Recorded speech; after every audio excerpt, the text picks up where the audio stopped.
Hello student, आज हम पढ़ेंगे स्टैंडर्ड 9 में न्यूट्रिएंट मैनेजमेंट के बारे में। मतलब कि अगर आप प्लांट ग्रो कर रहे हो तो वहाँ पर कौन कौन से न्यूट्रिएंट चाहिए उसके बारे में। Just we as we needed food for the development, growth and the well-being plant, also requirement nutrient for the growth। जैसे कि अगर हम हमारी बात करें तो हमें ग्रो करने के लिए क्या चाहिए, हमारे डेवलपमेंट के लिए फूड चाहिए। वैसे ही प्लांट को भी क्या रिक्वायरमेंट होता है, न्यूट्रिएंट रिक्वायरमेंट होता है। Nutrient are the supplied to the plant by air.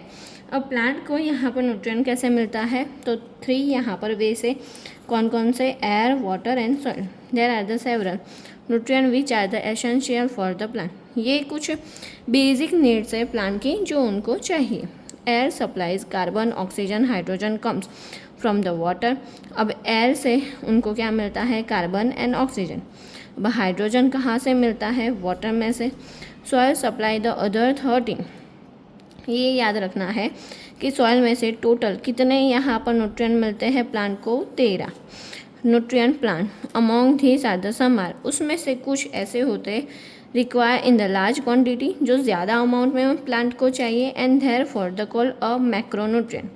जो ज़्यादा अमाउंट में चाहिए ऐसे न्यूट्रिएंट को हम क्या बोलेंगे, macronutrient. The other nutrient are the use by the plant in the small quantity. But कुछ यहाँ पर न्यूट्रिएंट ऐसे हैं जो ज़्यादा अमाउंट में नहीं चाहिए, उनकी क्वांटिटी थोड़ी सी कम है मैक्रोन्यूट्रिएंट से, तो ऐसे यहाँ पर न्यूट्रिएंट को हम क्या बोलेंगे, माइक्रोन्यूट्रिएंट्स बोलेंगे। अब यहाँ पर टेबल भी दिया हुआ है तो वो टेबल आपको याद करना है। सो यहाँ पर एयर में कितने कितने न्यूट्रिएंट मिलते हैं, 2, कार्बन एंड ऑक्सीजन। वाटर में से भी 2, हाइड्रोजन और ऑक्सीजन। कैसे, वाटर है तो यहाँ पर उसका फॉर्मूला क्या बनता है, H2O, तो हाइड्रोजन एंड ऑक्सीजन। सॉइल में से 2 टाइप्स के मैक्रोन्यूट्रिएंट और माइक्रोन्यूट्रिएंट, उसमें से दोनों मिलाकर कितने होते हैं, 13। सो यहाँ पर मैक्रोन्यूट्रिएंट कौन कौन से हैं, nitrogen, phosphorus, potassium, calcium, magnesium, sulphur.